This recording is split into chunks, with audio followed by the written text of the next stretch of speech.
Welcome to unit number 4. Our today's topic is the analysis of the truss. First of all, what is mean by the truss? The truss is a structure made up of several bars or members which are connected with each other by means of welding or riveting to support the loads. In simple, it is a rigid structure composed of the number of straight members pin jointed to each other. When number of members are joined, attached with each other, connected with each other to support the load, form a truss. आपण हा ट्रसचा part number of times वर्कशॉपमध्ये shed वगैरेमध्ये बघितलं आहे की आपण काय करतो, रूफ टॉप जे हा ट्रसवर जे रेस्ट करतो, हा truss load of roof top transfer करतो टू द कॉलम्स. तर आपल्याला we have to find the analysis of the truss. तर first of all what is mean by what are the different types of trusses depending upon the number of the members. First truss is perfect truss. Perfect truss.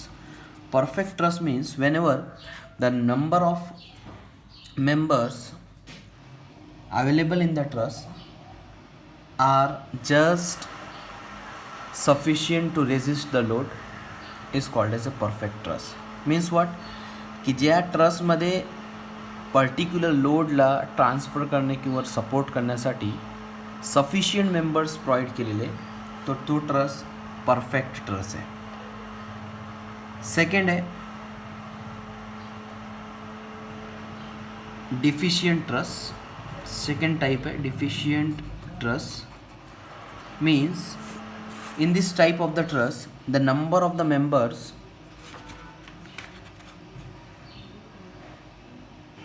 available to the truss is less than required and it is unstable truss.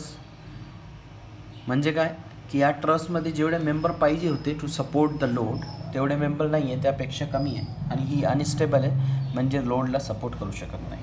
तर हा deficient truss आहे. Second आहे next आहे redundant truss.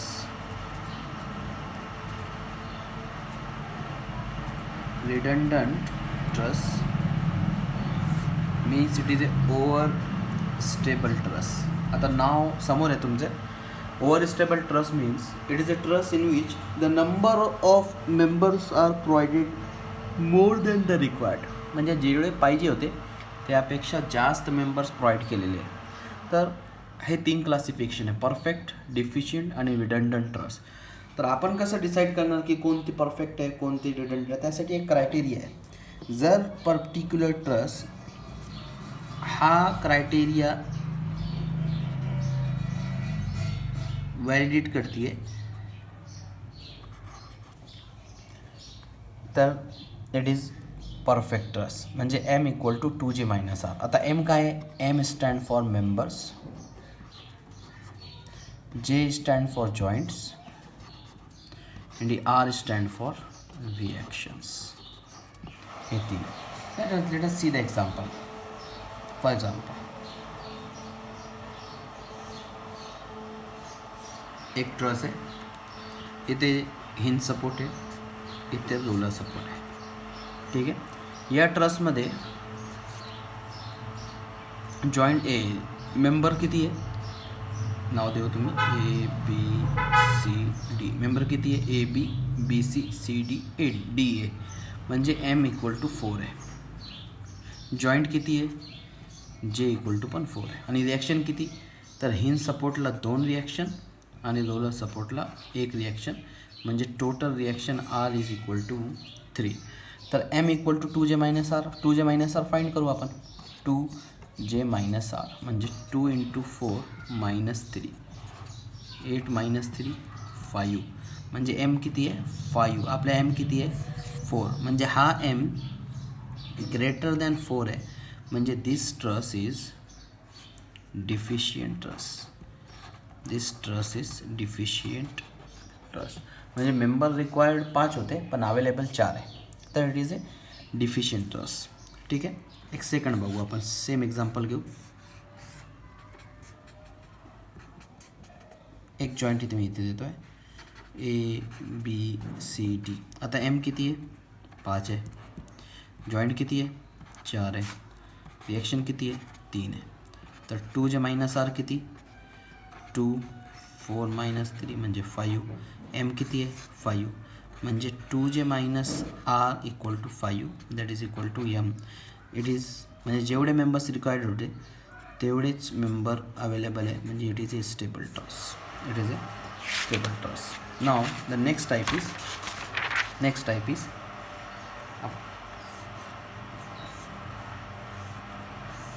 आपण member बघू ABCD. आता member किती आहे 4, 5, 6, 7, 8 टोटल 8 मेंबर्स. जॉईंट किती आहे 5 अँड रिॲक्शन आहे 3. M equal to 2J minus R. ह्या फॉर्म्युलेला आपण व्हॅलिडेट करू. तर 2J मायनस R फाइंड करू. 2J किती आहे 5, R किती आहे 3 म्हणजे 10 minus 3 7.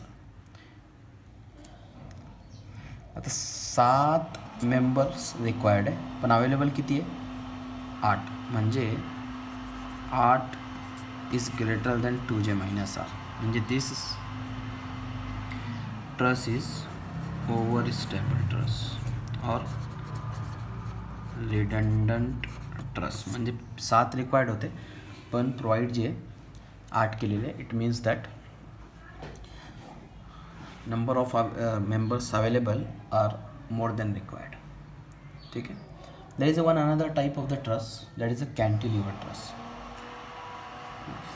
In cantilever truss, the one side of the truss is fixed and other side is free like this, and the loading is provided. Okay, we have in our syllabus only perfect truss which म्हणजे only stable and perfect truss we have to solve, in which M equal to 2J minus R is valid. M equal to 2J minus R is valid. Now we will see the analysis of the truss. Analysis of the truss. The first method is method of joints. First I will explain the method of joints. How to say first step. The first step is determine reactions at the support by applying condition of equilibrium to entire truss. The condition of equilibrium apply करण्यासाठी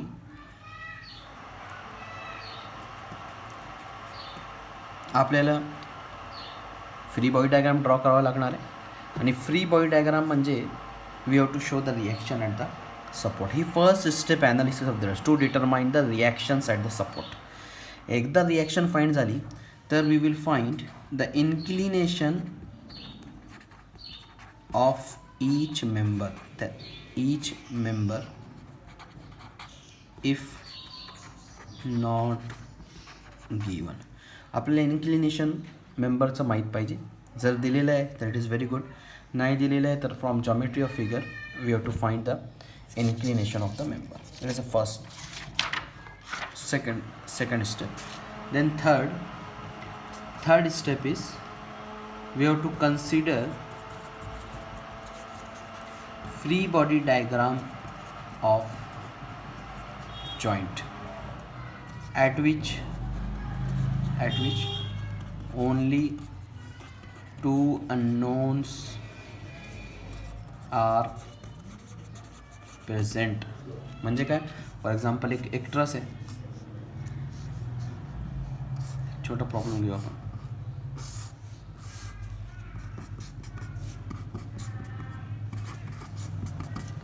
truss आहे तर या ट्रसमध्ये reaction find झाली आहे. Reaction काय, how to find reaction, apply the condition of equilibrium to entire truss. For example याचा angle पण दिलेला आहे 45 डिग्री. तर आता आपल्याला असं जॉईंट कन्सिडर करायचं आहे की ज्या जॉईंटवर अननोन फक्त 2 आहे. आता फाईंड काय करायचं आहे, we have to find the internal force in the member, की मेंबर ए बी इथे एक लोड ॲक्ट होत आहे F1 F2. तर member A B B C C D A D B डीमध्ये किती फोर्स डेव्हलप होत आहे आणि त्याचं नेचर काय आहे, टेन्शन आहे की कॉम्प्रेशन आहे. तर त्यासाठी आपल्याला एक जॉईंट माहीत पाहिजे. फॉर एक्झाम्पल इथे रिॲक्शन एच व्ही आपण फाइंड केलं, ही 5 आली, ही 10 आली आणि ह्या 15 आली फॉर एक्झाम्पल.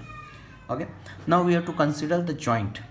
तर असा जॉईंट आपल्याला बघायचा आहे की ज्या जॉईंटवर फक्त 2 अननोन आहे, म्हणजे हा force in member A B unknown आहे आणि force in member A D unknown. एक जॉईंट आपल्याला कन्सिडर करायचा आहे. तर आणि त्या जॉईंट कन्सिडर करून त्याची फ्री बॉडी डायग्राम ड्रॉ करायची आहे. ठीक आहे, आता जॉईंट मी ए कन्सिडर करतो. बघा मी एची फ्री बॉडी डायग्राम ड्रॉ करतो आहे. म्हणजे आता फ्री बॉडी डायग्राम ड्रॉ करणं म्हणजे हा मेंबरचं कॉर्नर जे आहे ना कट करून सेपरेट ड्रॉ करायचं आहे. हा एवढा कट करून इथे मी ड्रॉ करतो आहे. बघा हा मेंबर मी कट केला, तर या मेंबरमध्ये force F A B consider करतो आहे, जे आपल्याला काढायचं आहे तो आपल्याला दिलेला नाही आहे. हा मेंबर कट केलेला आहे, तर force F A D consider करतो आहे. वी ए 10 रिॲक्शन आलेली आहे, इथे 5 आलेली आहे. ओके, नाव हा free body diagram of joint A झाला, free body diagram of joint A. Now I will apply the condition of equilibrium to this joint. Summation fx equal to 0, summation fy equal to 0. हा concurrent force system आहे आणि concurrent force सिस्टममध्ये फक्त 2 condition आपण apply करणार आहे. आपली condition of equilibrium apply केल्यावर आपल्याकडे एफ ए बी आणि एफ ए डी या दोघांची व्हॅल्यू येईल. व्हॅल्यू आली तर we will select the another joint. आता अनदर जॉईंट म्हणजे कोणता आहे, एक बी जॉईंट आहे, डी जॉईंट आहे, सी जॉईंट आहे. तर नेक्स्ट जॉईंट घेताना हाच लक्षात ठेवायचा आहे की तो जॉईंट घेताना आपल्याकडे अननोन फोर्सेस फक्त 2 पाहिजे, 2पेक्षा जास्त नको. 2पेक्षा कमी असले तर चालेल, पण 2पेक्षा जास्त हा अननोन फोर्सेस आपल्याला नाही पाहिजे. फॉर एक्झाम्पल बी घेतला तर मी काय करणार, बीची फ्री बॉडी डायग्राम ड्रॉ करणार. हाऊ मी या पार्टला कट करून इथे ड्रॉ करणार. बघा मी कट करतो आहे. हा कट केला मेंबर एफ बी सी, हे आपल्याला फाईंड माहीत नाही आहे. हा मेंबर मी कट करतो आहे एफ बी डी. हा मेंबर मी कट करतो आहे एफ ए बी आणि येथे रिॲक्शन 15. हा आहे जॉईंट बी. आता एफ ए बीची व्हॅल्यू इथून आपण first free body diagram joint एला अप्लाय करून जे काढलेली आहे, तर हा आपल्याला अननोन आहे. आता अननोन एफ बी डी आणि एफ बी सी आहे आणि एफ बी डी हा इन्क्लाइंड आहे, तर इन्क्लाइंड आहे, तर याला आपण रिझॉल्व करणार.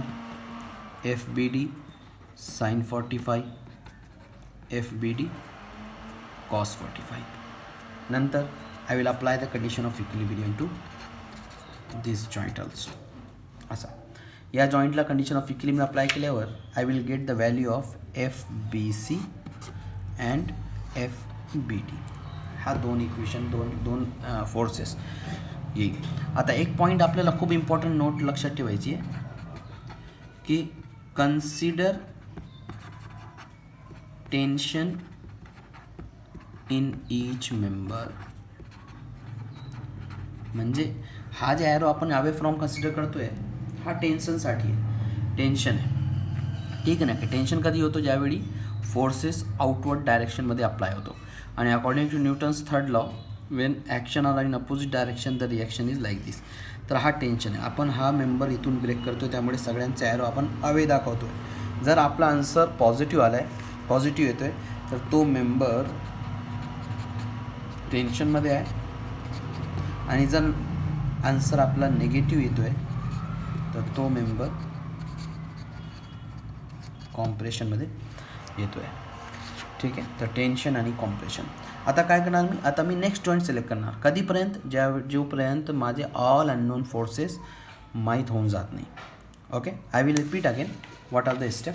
The first step is apply the condition of, for method of the joint, apply the condition of equilibrium to entire truss to determine the reaction at the support. आता सपोर्टवर जे टाईप ऑफ द सपोर्ट आहे, according to आपल्याला reaction दाखवायचं आहे. म्हणजे hinge आहे तर 2 अननोन आहे, रोलर तर 1 अननोन आहे. ठीक आहे, फर्स्ट स्टेपमध्ये आपण रिॲक्शन फाइंड करणार आहे. एकदा रिॲक्शन फाइंड झाले तर we have to select the joint. तर जॉईंट सिलेक्ट करण्यासाठी आपल्याला इन्क्लिनेशन पाहिजे. जर इन्क्लिनेशन दिलेलं आहे तो ठीक, नाही दिलेले आहे तर सेकंड स्टेप आपली आहे determine the inclination of each member if not given from the geometry of the figure. Sine cos काही तर वापरून जे जॉमेट्री ऑफ फिगर वापरून आपल्याला तो फाइंड करायचा आहे. ठीक आहे. थर्ड स्टेप आहे draw the free body diagram of the joint where maximum 2 unknowns are present. असा जॉईंट आपल्याला सिलेक्ट करायचा आहे की त्या जॉईंटवर ओनली मॅक्सिमम 2 अननोन प्रेझेंट आहे. का बरं 2 अननोन? काय की तो जॉईंट आता हा जी बघा हा जॉईंट जे आपण दाखवला हा जॉईंट कॉन्कन फोर्स सिस्टमचा आहे आणि कॉन्कन फोर्स सिस्टममध्ये कंडिशन ऑफ इक्विलिब्रियम 2 आहे. तर 2 इक्वेशन आपल्याकडे एक summation F X equal to 0 आहे, दुसरं summation F Y equal to 0 आहे. 2 इक्वेशन आहे तर 2च अननोन फाइंड करू शकतो आपण, जास्त करू शकत नाही. तर आपल्याला फक्त 2 अननोनचा जॉईंट पाहिजे. जॉईंट सिलेक्ट करा, apply condition of equilibrium to joint, determine the values in members. जर आपला आन्सर पॉझिटिव्ह आला आहे तर मेंबर टेन्शनमध्ये, आणि जर आपला आन्सर निगेटिव्ह आहे तर मेंबर कॉम्प्लेशनमध्ये. Next step is select the another joint which has only 2 unknowns. Next joint आपल्याला सिलेक्ट करायचं आहे, त्याची फ्री बॉडी डायग्राम ड्रॉ करा, apply condition of equilibrium to that joint, determine, then proceed to for next joint. हा joint select करताना आपण हे repeat करणार आहे कधीपर्यंत? जोपर्यंत आपले ऑल अननोन फोर्सेस फाइंड होत नाही. एकदा फाइंड झाले तर it is very simple. And the very important point is that in last step after finding all the answer we have to tabulate the results. Result टॅबलमध्ये टाकायचं आहे. 4 column असेल, serial number, member, magnitude आणि nature. ठीक आहे, म्हणजे A B आहे त्याचं मॅग्निट्यूड 10 आला आहे, तो पॉझिटिव्ह आहे म्हणजे तो टेन्शनमध्ये आहे. बी सी आहे तो 12 आलेला आहे पण निगेटिव्ह आहे म्हणजे तो कॉम्प्रेशनमध्ये. Like this we have to tabulate the results. Okay, we will see numericals on method of joint.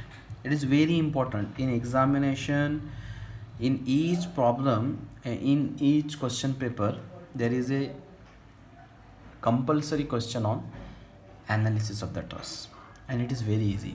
Just we have to apply the concept of the equilibrium and apply the condition of equilibrium. There are one thumb rule. Thumb rule म्हणजे कधी कधी joint असे असतात की त्या जॉईंटवर condition of equilibrium apply न करता directly आपण फाइंड करू शकतो. फॉर एक्झाम्पल फर्स्ट आहे, if joint contains 3 forces with 1 pair of collinear force, then